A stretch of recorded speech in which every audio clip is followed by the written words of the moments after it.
Salut encore en ce lundi de percée, chers amis, où le Seigneur a quelque chose pour nous. Il a une pensée pour nous, une pensée pour nous amener un peu plus de l'avant dans les sommets, car c'est là que Dieu nous voit, c'est là que Dieu nous veut. Ce matin, nous avons simplement comme thème fatigué mais continuons encore. Fatigué mais continuons encore. Pour ce nous lisons dans Jérémie chapitre 12 verset 5, la Bible dit ceci. Si tu cours avec des piétons et qu'ils te fatiguent, comment pourras-tu lutter avec des chevaux? Et si tu ne te crois en sûreté que dans une contrée paisible, que feras-tu sur les rives orgueilleuses du Jourdain? Galates chapitre 6, 9 nous dit, ne nous lassons pas de faire de bien car nous moissonnerons au temps convenable si nous ne relâchons pas. Fatigué, mais continuons encore. Je ne sais pas si, comme moi, tu vis des fatigues. Mais qu'est-ce que tes fatigues te disent? Peut-être tu es fatigué par la charge du travail, tu es fatigué par toutes les obligations que tu as, tu es fatigué à cause de toutes les responsabilités que tu as.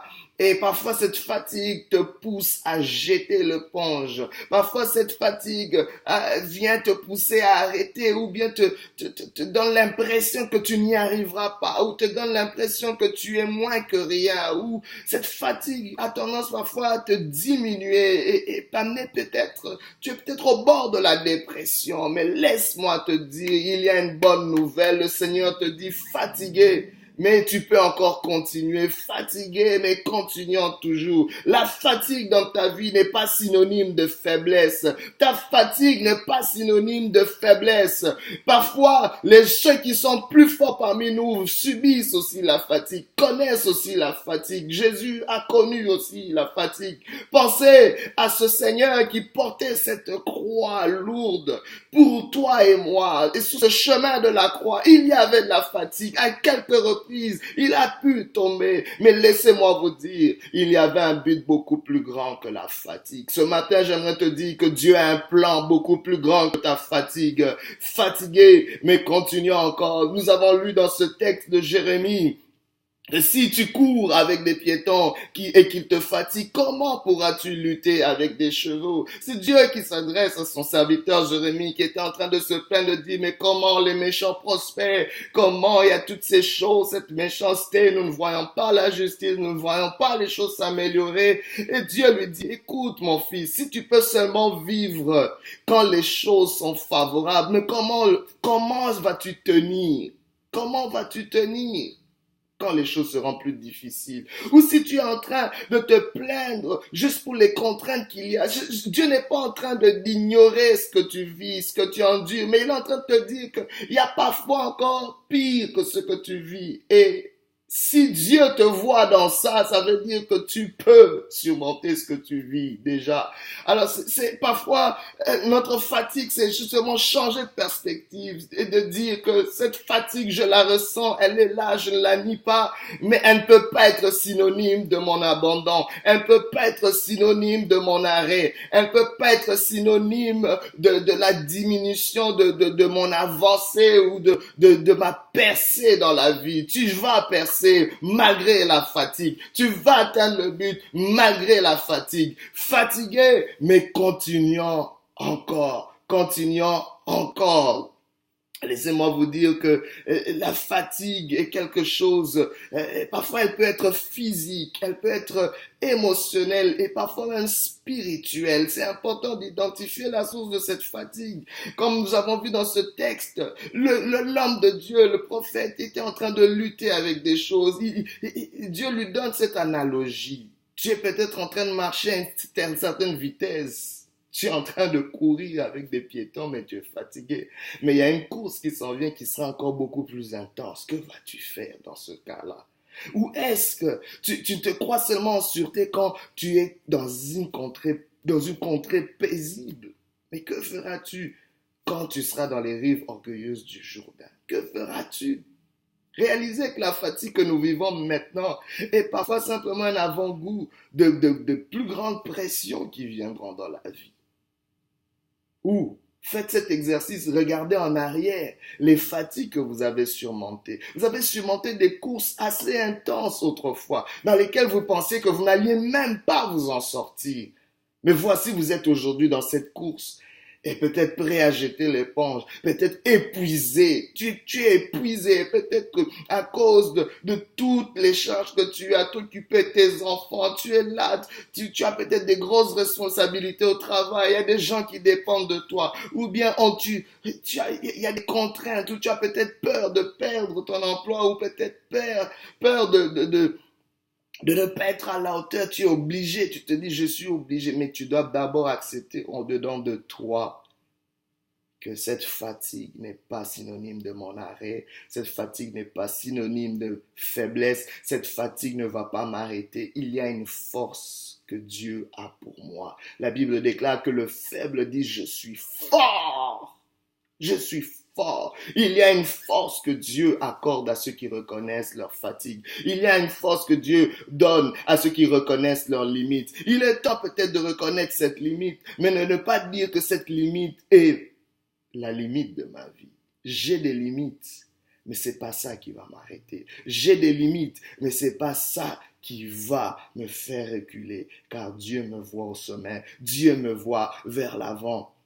Ainsi, vous devez comprendre que la fatigue n'est pas un signe de faiblesse, ni un signe de lâcheté. La fatigue, parfois, peut nous ralentir. La fatigue peut parfois nous arrêter. La fatigue vient parfois justement pour nous faire croire qu'on n'arrivera pas. La fatigue peut affecter nos décisions. La fatigue peut réduire aussi notre foi. Il est difficile de croire qu'on est dans la fatigue. C'est difficile.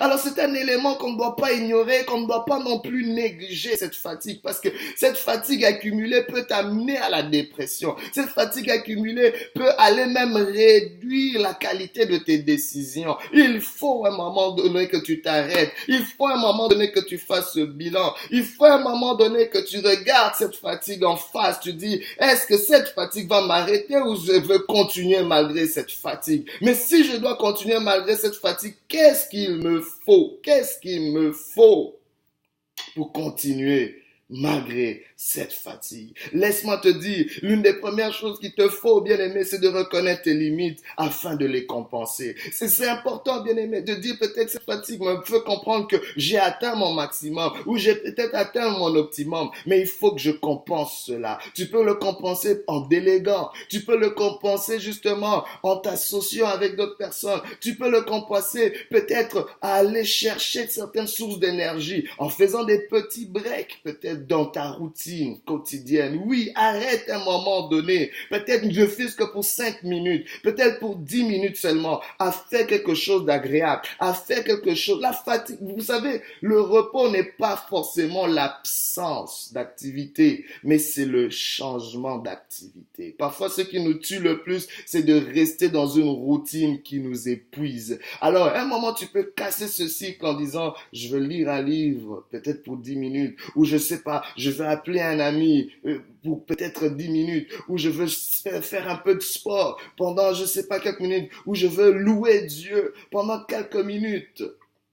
Mais casser ce cycle, justement, c'est une façon de compenser à ses limites. Mais aussi, c'est important de réaliser qu'il existe une force intérieure. N'attendons pas la force extérieure en premier. N'attendons pas que cette fatigue part de l'extérieur. Parfois, c'est ça que nous attendons. Nous attendons justement, oui, pour continuer, j'ai besoin que ceci change, que cela change, qu'il y ait plus de chats. Non, les enfants, tu vas pas, ils seront là, ces enfants. Tu as des petits enfants, c'est normal, ça amène une charge. Tu as, je sais pas, un travail contraignant, c'est normal. Je sais pas, où tu as peut-être un objectif, une vision, où tu viens de lancer ton entreprise et tu es seul dans cela. Et oui, parce que tu es peut-être à ses débuts, c'est normal que cela amène cette charge. C'est normal que cela soit intense.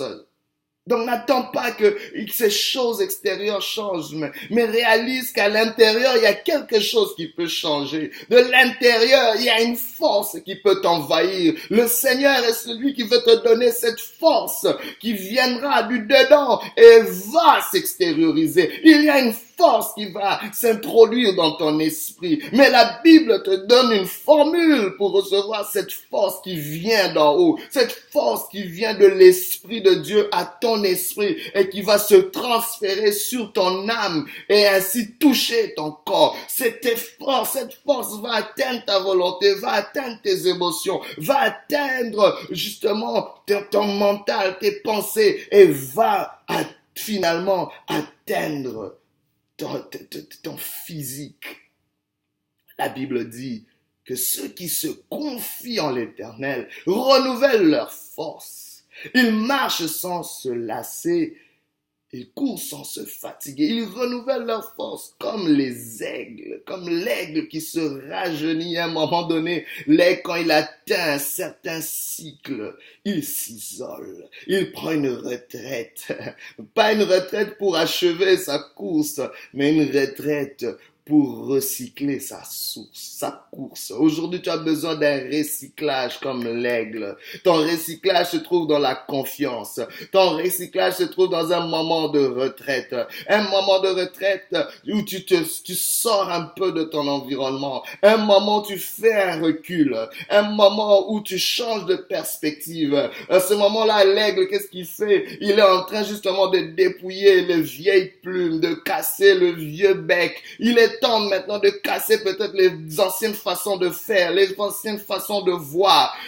Peut-être c'est le moment de challenger, de remettre en question certains objectifs qui étaient peut-être démesurés ou certaines attentes que tu as et qui amènent ce stress, cette fatigue. Aujourd'hui, fatigué mais continuant encore. Oui, fais comme cet aigle qui est en train de regarder son prochain vol. Il dit oui, je suis peut-être vieux, je suis peut-être fatigué mais je renouvelle mes forces car je me confie en l'Éternel. Je déclare que tu es un aigle. Tu es un aigle qui va encore déployer ses ailes. Mais tu dois te recycler. Tu dois te recycler pour continuer encore. Tu dois te recycler en te confiant en l'Éternel. Confie-toi en Dieu. Réalise que ton passé est juste une histoire pour déclarer la gloire de Dieu. Ton passé est juste une histoire pour déclarer la gloire de Dieu. Tu t'es trop concentré sur ce passé et cela amène un poids. Oui, la Bible te montre que tu ne seras plus la personne que tu étais autrefois. Quand tu te confies en l'Éternel, bien-aimé, cela amène un renouveau. Cela amène un renouveau, une force intérieure.